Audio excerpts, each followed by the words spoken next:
Hello students, how are you all? कैसे हैं आप सब? कॉपी चेकिंग के रिगार्डिंग कुछ इन्फॉर्मेशन है जो आप सबको देना चाह रही थी और कुछ बातें आपसे करना चाह रही थी। आपके कमेंट्स हैं बहुत सारे, जिनमें से कुछ जो मेजर कमेंट्स हैं जो सभी बच्चों के डाउट्स हैं उसको थोड़ा सा देखते हैं। फर्स्ट ऑफ ऑल बेटा, जो एग्ज़ाम चल रहा है आपका गोइंग ऑन है, कॉपी चेकिंग भी अच्छे तरीके से हो रही है। अच्छे तरीके से मतलब होता है it is very lenient. Leniency का मतलब ये होता है कि जब हम लिखते हैं, ठीक है, एक तो होता है कि आपने एकदम टू द पॉइंट लिखा and you getting marks, point wise लिखा, पॉइंट वाइज मार्क्स दे दिए, तो 5 नंबर में 5 मार्क्स का क्वेश्चन हमको 5 नंबर मिल गए। फिर दूसरी कैटेगरी के बच्चे भी होते हैं जो अटेम्प्ट लेते हैं, जैसे हम आपको बताते हैं कि बेटा अटेम्प्ट लेके आओ, तो बच्चे अटेम्प्ट लेके आए हैं but that attempt is not very very relevant या फिर बहुत ही टू द पॉइंट नहीं है अप्रोच, लेकिन लगभग लगभग लिखा है। तो ऐसे बच्चों को भी 5 में 4 3.5 नंबर ज़रूर मिलेंगे। फिर एक और कैटेगरी है जो बच्चे बता रहे हैं कि उन्होंने गिवन लिखा है, तो बेटा according to the format of CBSE या फिर जो मार्किंग स्कीम है उसके तहत भी गिवन लिखने के भी नंबर मिलते हैं, ठीक है। तो कॉपी चेकिंग, जैसा कि आप जानते हैं कि लास्ट ईयर सीबीएसई ने जो अपनी कॉम्पिटेंसी बेस्ड क्वेश्चंस के परसेंटेज बढ़ाए थे उसकी वजह से रिजल्ट थोड़ा सा डिटोरिएट हुआ था। थोड़ा सा से कहने का मतलब है 6% से पासिंग डिप हो गई थी। दूसरे स्टेट बोर्ड्स में ऐसा नहीं होता। सीआईएसई बोर्ड जो है which is I would say a better board in terms of student, syllabus वो ज़्यादा देती है बच्चों को, लेकिन जब एग्ज़ाम में मार्क्स देने की बारी आती है तो वो सीबीएसई से थोड़ी बेटर है, क्योंकि उसके पासिंग की जो क्राइटेरिया है वो भी थोड़ी बेटर है। और जो लास्ट में अगर वो देखते हैं कि बच्चों का, बहुत से बच्चों का 85+ नहीं जा रहा है, तो उनका अपना एक पॉलिसी है, मॉडरेशन पॉलिसी, जो लगा के वो सभी बच्चों को 90+ कर देती है। तो इससे बोर्ड का कोई नुकसान नहीं है बट बच्चों का फ़ायदा होता है। स्टेट बोर्ड में भी होता है कि मार्क्स अच्छे मिलते हैं, सीबीएसई भी मार्क्स अच्छी देती है, लेकिन क्या करिए ना, CBSE is doing some experiments. पिछले 3-4 साल से some experiment is going on. 2022 में सीबीएसई ने 2 टर्म करके देखे, जिसमें एमसीक्यू भी था एक टर्म में और दूसरे टर्म में लॉन्ग आंसर्स थे। सो हुआ क्या कि रिजल्ट उस साल ठीक ठीक गया, ख़राब नहीं हुआ। एक्सपेक्टेड था कि कोरोना के बाद पहली बार एग्ज़ाम ली जा रही है and they were not very sure कि वो एग्ज़ाम ले पाएंगे या नहीं, but result was pretty good. तो एक्सपेरिमेंट को फिर से बड़ा करते हुए इन्होंने क्या किया, कॉम्पिटेंसी बेस्ड क्वेश्चंस को बढ़ावा दिया। जैसे इंडिया के बाहर, एक्चुअली इंडिया में ये सिस्टम ना रटने का है कि रट के लिखो एग्जाम में नंबर ले आओ। ये एजुकेशन सिस्टम जो है वो actually which is not good.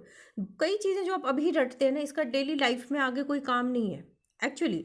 जिस suppose you are studying history, you are studying civics, you are studying geography, mugging up everything, science भी पढ़ रहे हैं आप, आपको हर सब्जेक्ट को उस लेवल पे ले जाने की नीड नहीं है। कई बच्चों का अपना एक अलग फोकस है, कोई फिजिक्स में अच्छा है, कोई मैथ्स में अच्छा है, कोई सोशल साइंस में अच्छा है ना। तो अगर डेली बेसिस पे जो चीज़ें हो रही है उससे कनेक्ट करके पढ़ा जाए तो पढ़ाई जो है वो अच्छी होती है। लेकिन एग्ज़ाम का जो हमारा प्रोसेस है ना वो अच्छा नहीं है। रटना मतलब जो मार्क्स जो है वो मैटर करती है।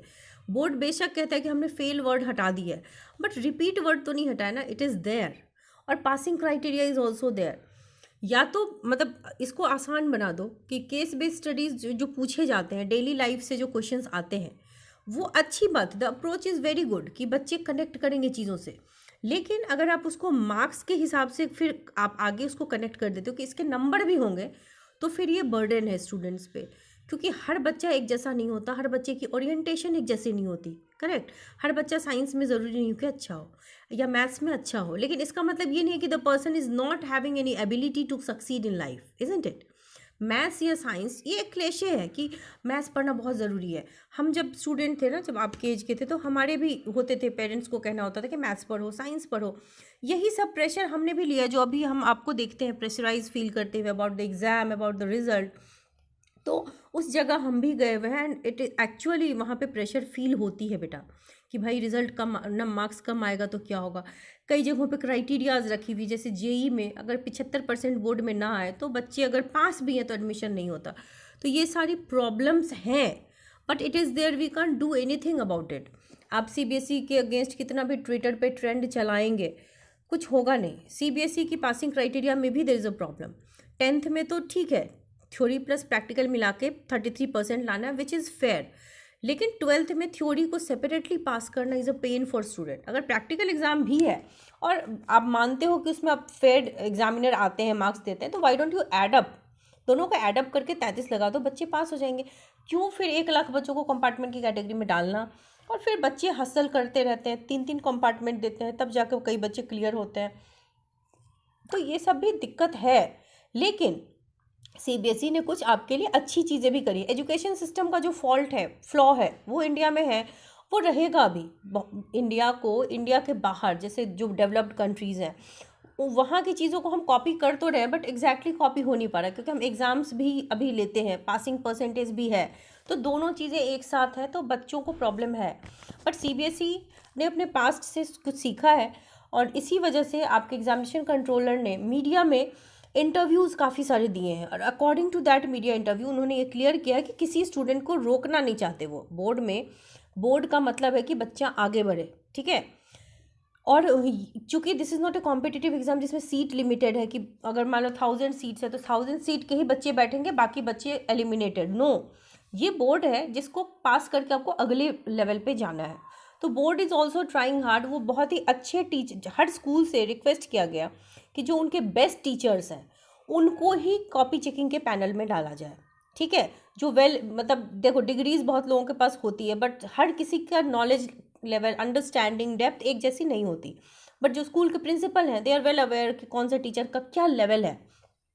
तो कॉपी चेकिंग के लिए उन्हीं टीचर्स को बुलाया गया है, ताकि कॉपी चेकर्स जो हों वो ढंग से चेक करें। और एक दिन में बहुत कॉपीज़ नहीं देते टीचर को, एक दिन में 20 कॉपी दे रहे हैं जो मेन पेपर्स हैं उसके, और जो एडिशनल पेपर है उसके 25 दे रहे हैं। एक दिन में 9 to 5 बैठना पड़ता है टीचर्स को। तो प्रेशर एक टीचर पे थोड़ा कम रहे, ताकि बहुत ही आराम से, leniently, wherever student has left the scope, वहाँ पे नंबर दिए जा रहे हैं, ठीक है। इसके अलावा एक तो हो गया ये, उसके अलावा सीबीएसई ने आपके लिए ऑप्शन छोड़ा है। आप उसकी मार्किंग स्कीम देखोगे तो आपको खुद पता चलेगा कि यहाँ पे स्टेप मार्किंग होती है। देयर इज़ अ न्यूमेरिकल, जो आपको मान लो पूरा मैथ्स नहीं पता, बट क्वेश्चन में जो गिवन है वो आपको पता है, ठीक है। Suppose V is equal to I R, taking an example, voltage is equal to current into resistance. अगर वोल्टेज दिया हुआ है, करंट की वैल्यू दी हुई है, रेजिस्टेंस निकालना है, तो what is given that you know ना। फॉर्मूला मान लो मुझे याद है, V is equal to I R, तो सेकेंड स्टेप के भी नंबर मुझे मिल जाएंगे। Third step is I will put the values, और उसके बाद मुझे कैलकुलेट करना है। ये लिखा, फिर मार्क्स मिला, फाइनल रिजल्ट का एक अलग से हाफ मार्क्स होगा। तो मार्क्स का ऐसे ब्रेकअप होता है कि क्या लिखोगे तो कितने मार्क्स मिलेंगे। कई बार सीबीएसई ये कहती है कि अटेम्प्ट लीजिए आप, अगर आपका अटेम्प्ट रेलेवेंट है, या कई बार आंसर सही भी नहीं है लेकिन out of the box thinking है, तो भी उसके मार्क्स होते हैं। बट वहाँ पे क्या है ना कि टीचर में भी उस चीज़ की अंडरस्टैंडिंग होनी चाहिए कि जो एग्जामिनर आपकी कॉपी चेक कर रहा है उसकी एबिलिटी भी इतनी समझ में आनी चाहिए कि ही इज़ ऑल्सो और she is also able to understand कि आप क्या कहने की कोशिश कर रहे हैं, इजंट इट। इसके बाद हो गया ये चीज़। उसके बाद कई पेपर्स जो आपके डिफ़िकल्ट आते हैं, जैसे आपकी physics, class 12th physics difficult I है, एक्सट्रीमली डिफ़िकल्ट आई है। क्लास 10th के मैथ्स के बच्चों का जो स्टैंडर्ड मैथ्स है, वो वाले बच्चे बहुत परेशान हो रहे हैं कि उनको बहुत डिफ़िकल्ट पेपर मिल गया, एंड वो पास, मतलब उनको डर लग रहा है कि वो कहीं पास नहीं हो। तो ये मैथ्स वाले बच्चों की डाउट है। इसके अलावा एसएसटी में भी कई बच्चे परेशान हैं। क्लास 12th में तो मैथ्स में भी बच्चे परेशान हैं, केमिस्ट्री में भी परेशान है, खास तौर पे फिजिक्स में ज़्यादा परेशान है। तो ऐसे पेपर्स में मॉडरेशन पॉलिसी सीबीएसई के वेबसाइट पे आप जा करके देख लो। बीच में कुछ साल के लिए हटा दिया गया था, लेकिन पिछले 3-4 साल से मॉडरेशन पॉलिसी एक्टिव है, करेक्ट। तो मॉडरेशन लगी हुई है। पेपर अगर हार्ड है, डिफ़िकल्ट है, सिलेबस से बाहर का क्वेश्चन है, क्वेश्चन में एरर है, ऐसा कुछ है, तो आपके हर बच्चे के मार्क्स बढ़ाए जाते हैं, ठीक है। हर सेट के बच्चे के मार्क्स को बढ़ाए जाते हैं, लीनियंटली बढ़ाए जाते हैं, ताकि आप पास हो सको, ठीक है। फिर जब कॉपी चेकिंग हो गई, आपकी मार्क्स रिजल्ट बनना शुरू हुआ, वहाँ पर देखा जाता है कि अगर कोई बच्चा 4-5 नंबर से 2-2 सब्जेक्ट में पास नहीं हो पा रहा है तो ग्रेस मार्क्स भी दी जाती है। ग्रेस मार्क्स ऑफिशियली अनाउंस्ड नहीं होता, ये उनका अपना है कि वो देते हैं। पहले तो टीचर ही ट्राई हार्ड करता है आपको मार्क्स देने का, नहीं मिला तो फिर वो ग्रेस मार्क्स भी लास्ट में लगा देते हैं। आप में से कई बच्चे मुझे प्लीज़ बताना जब आपके रिजल्ट आएंगे। वैसे बच्चे बताते हैं, जब उनकी आप जैसा सोचते हैं उससे ज़्यादा नंबर आता है तो बच्चे ओवरवेल्म्ड होते हैं, और फिर वो बताते भी हैं कि हाँ मैम, सचमुच मार्किंग स्कीम अच्छी है और हमें एक्सपेक्टेशन से ज़्यादा नंबर मिले हैं। लेकिन अगर आपने कॉपी खाली छोड़ी है, आपके आंसर शीट्स जो है वो ब्लैंक है, अगर इररिलेवेंट आंसर लिखा हुआ है, तो फिर आपके मार्क्स नहीं बनेंगे, ठीक है। कॉपी खाली है, 150 वर्ड का आंसर में आपने 50 वर्ड लिख दिया, तो ऐसे में मार्क्स नहीं मिलते। कुछ बच्चों का ये पूछना था कि क्या लैंग्वेज पेपर में ग्रेस मार्क्स मिलते हैं। बेटा, हर सब्जेक्ट में प्रोसेस सेम, चाहे आपका लैंग्वेज हो, चाहे कोई भी पेपर हो, कंप्यूटर हो, आईटी हो, any subject, be it any subject, marking scheme वैसी ही है। हाँ, बेस्ट ऑफ 5 रूल के अकॉर्डिंग मान लो आपने 6 सब्जेक्ट लिए हैं, उसमें से 5 में आप पास हैं तो आप पास हैं। लेकिन अगर कोई बच्चा लैंग्वेज में पास नहीं है ना, तो फिर वो पास नहीं होता। लेकिन इसका ये मतलब नहीं कि लैंग्वेज में मार्किंग स्कीम ईजी नहीं है, मार्किंग स्कीम सेम है, कॉपी चेकर्स वैसे ही चेक करते हैं। कुछ और बच्चों के ऐसे डाउट्स थे कि एमसीक्यू में सिर्फ और सिर्फ ABCD ऐसा कुछ लिख के आ गए हैं, आंसर नहीं लिखा है। तो बेटा टीचर्स जो होते हैं वो आपको नंबर दे देते हैं, ठीक है। हालांकि ये आपकी गलती है, आपको आंसर भी लिखना चाहिए था, बट आपने नहीं लिखा है तो आपको फिर भी टीचर मार्क्स देगा, ठीक है।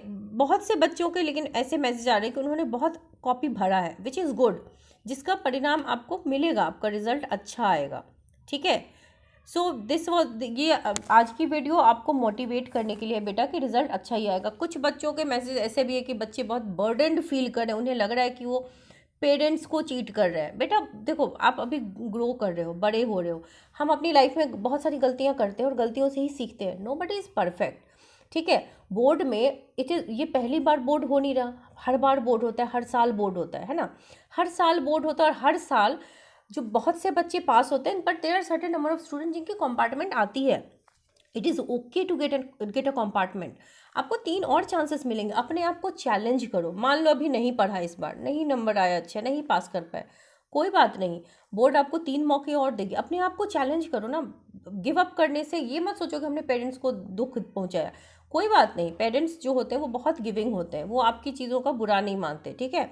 आप मेहनत करके दिखाओ। इस देश में, इस दुनिया में ऐसे बहुत से लोग हैं जो बोर्ड पास नहीं कर पाए बट लाइफ में बहुत सक्सेसफुल है। सो बेटा, आज के ज़माने में सक्सेसफुल होना सिर्फ किताबी पढ़ाई से ज़रूरी नहीं है, आपके पास N number of career options हैं। तो कोई बच्चा इस बात के लिए दुखी मत हो कि बोर्ड एग्जाम में नंबर कम आ रहे, हमने पेरेंट्स को दुखी किया। बेशक दुखी किया होगा, अभी ये तो पहली बात, रिजल्ट नहीं आया आपका, रिजल्ट आने दो। अगर रिजल्ट अच्छा आया बहुत अच्छी बात है, रिजल्ट अगर उतना अच्छा नहीं आया तो आपके पास बहुत से मौके हैं, अपने आप को चैलेंज करो, ठीक है। और महीने भर अच्छे से तैयारी करके अपने आप को प्रूव करिए आप कि आप अच्छा कर सकते हैं। हर बच्चे में पोटेंशियल है, अलग अलग किस्म के पोटेंशियल होते हैं। कोई सिंगर अच्छा हो सकता है, कोई डांसर अच्छा हो सकता है, कोई फैशन एक्सपर्ट हो सकता है, कोई यूट्यूबर बड़ा अच्छा बन सकता है, कोई इंस्टाग्राम के रील्स अच्छे बना सकता है। आपके पास हज़ारों लाखों करोड़ों ऑप्शंस हैं। तो अपने आप से इतना दुखी होने की ज़रूरत नहीं है। अभी ये उम्र नहीं है आपकी कि आप गिव अप करो, दुखी करो, चैलेंज करो खुद को। और गलतियां हर कोई करता है बेटा, और गलतियों से ही सीखता है। इस दुनिया में बहुत बड़े सक्सेसफुल लोग हैं जो 10th नहीं क्लियर कर पाए, 12th नहीं क्लियर कर पाए, but they are very much successful in their life. तो सक्सेस का पैरामीटर ये हमारा एजुकेशन सिस्टम नहीं है ना। एक बोर्ड से हम इस चीज़ को डिसाइड ही नहीं कर सकते कि हमारी क्या काबिलियत क्या है। आप अपनी काबिलियत पहले ढूंढिए तो सही। अभी तो आप बहुत बच्चे हो, अभी आप बड़े नहीं हो। बड़े भी गलतियां करते हैं, हम भी हर दिन गलती करते हैं और गलतियों से सीखते हैं। अपनी गलतियों से सीखिए, हर दिन सीखिए और बड़े बनिए।